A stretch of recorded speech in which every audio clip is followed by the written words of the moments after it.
Hello, traders. It's Thursday, the 20th of September, 2018. It's 8:01 a.m. Chicago time, 9:01 Eastern. Thanks for joining me again for another Trader Bite. Derivatives trading involves substantial risk of loss and is not suitable for all investors. Past performance is not necessarily indicative of future results, as you may well know by now. Risk is on. Market sentiment is putting risk on this morning. And overall, the S&P especially has driven through the prior all-time high at 29.2250, currently trading 29.2675 with a high of 29.2775, which is the projected measured move up. For those of you who get the FT71 master levels, which are free to anybody who has IRT. So we had a mixed session in Asia, and the driver here apparently is China is reportedly planning a broad import tax cut as soon as October for the majority of its trading partners. So this is still tax related, and that's really the big news. So with that, we had a couple of economic releases, key economic releases about a half hour ago. Philly Fed came out, as well as initial claims. Philly Fed beat, and so did, initial claims came in better. Initial claims came in at the lowest since December of 1969. Came in at 201 versus 210. So that's also good news. Looking ahead, we do get some numbers at 10. Leading index, U.S. leading index for August expecting 0.5 and existing home sales expecting 5.37 million units. And then we have some ECB speakers, ECB Speaker Weidemann at 11:15 Eastern and 1:20 we have Pratt. So that's what's setting up for today. What do we have? What did we have for a plan yesterday? Yesterday, we were opening in range. Oh my God. Sorry, I had to sneeze all of a sudden. We are opening in range. And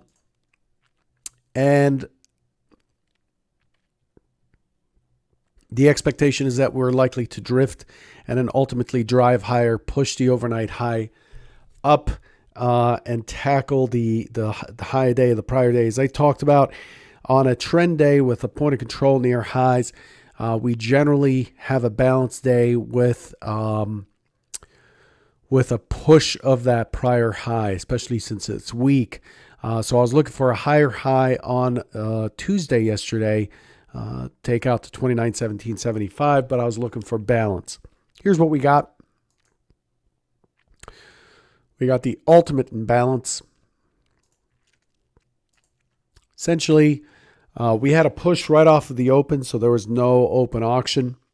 Initially, the market then swung around, pushed the opening swing down, then swung around, pushed the opening swing higher, pushed the prior high by a 0.4 ticks, and then went into a kind of a death grip, headlock balance. Very difficult to trade. Here's what it looked like. Look at that profile. Perfectly balanced. Completely Gaussian.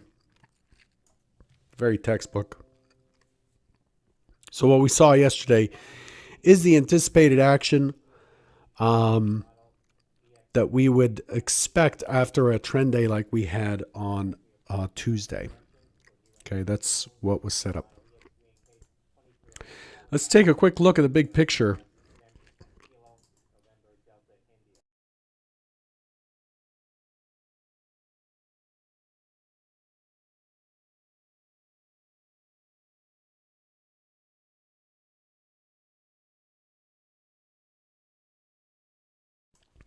This is a composite chart.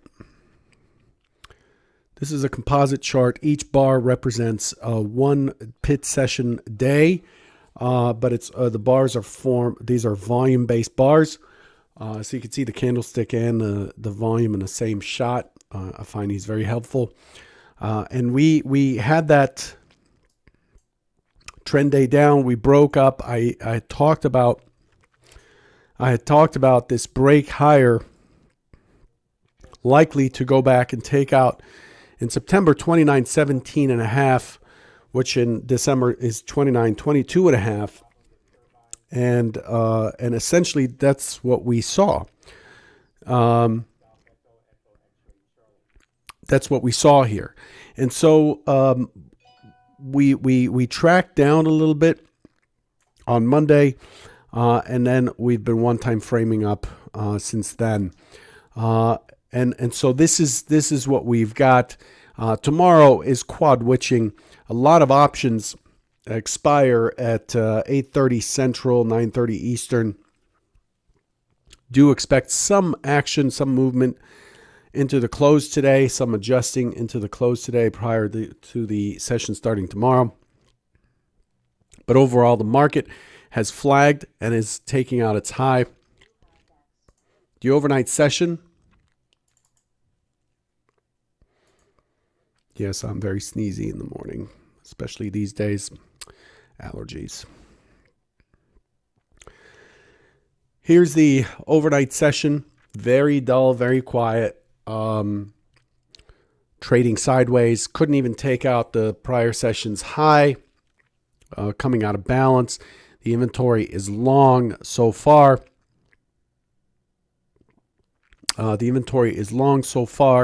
And again, we have an LVN right at the prior high. We have a trend pushing higher on that news, with the European markets also propelling this forward. So this is where we are. This is how it looked like in the order flow on the overnight session. This is what the book looked like, the heat map looked like. Yesterday closed right in here. The pit session closed right in here.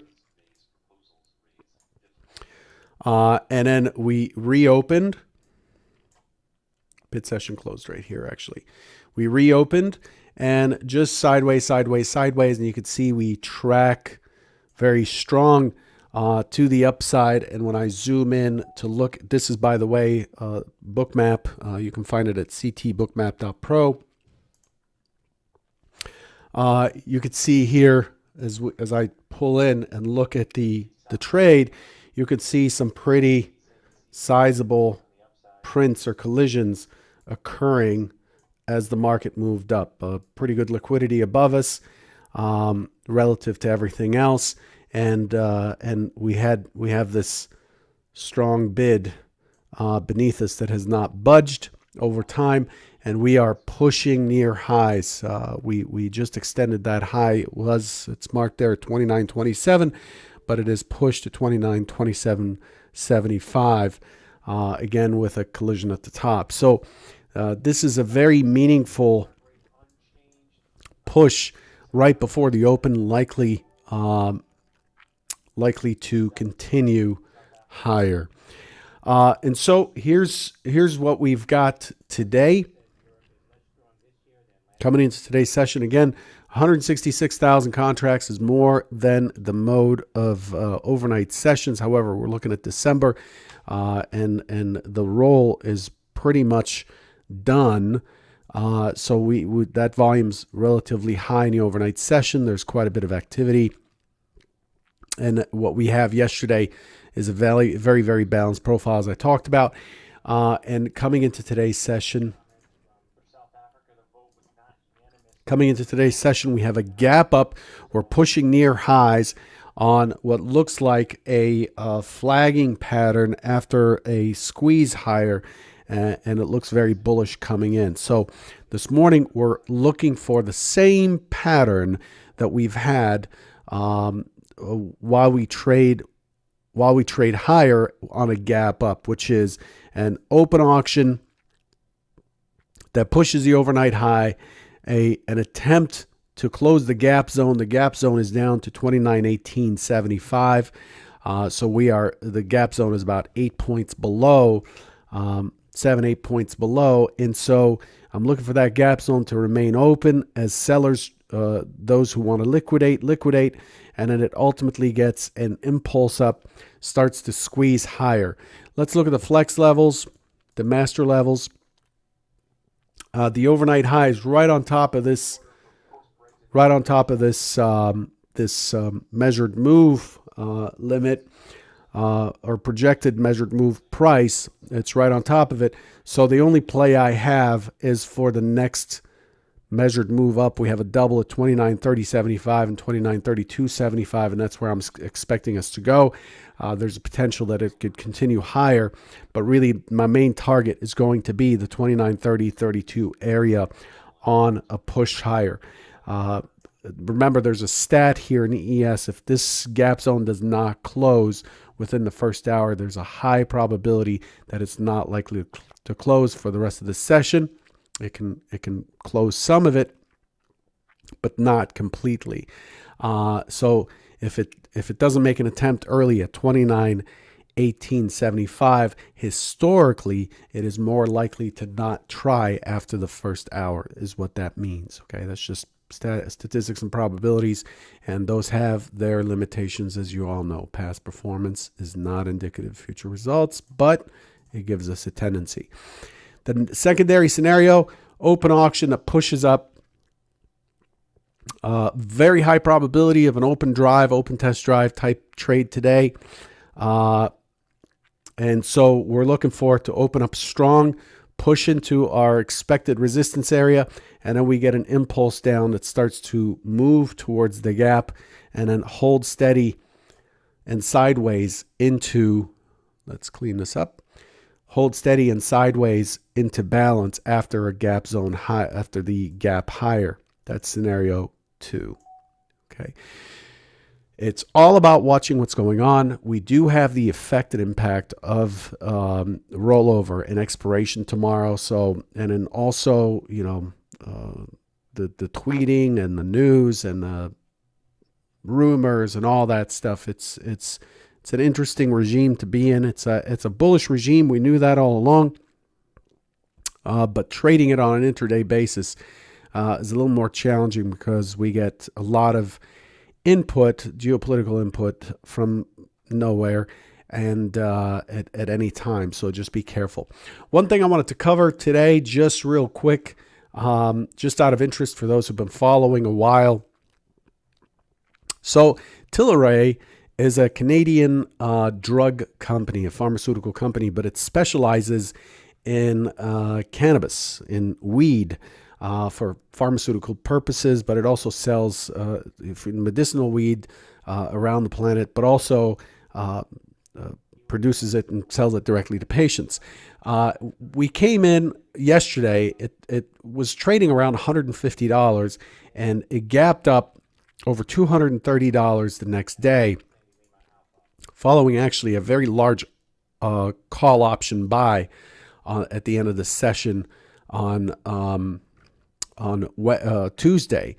And what is the point that I'm trying to make here?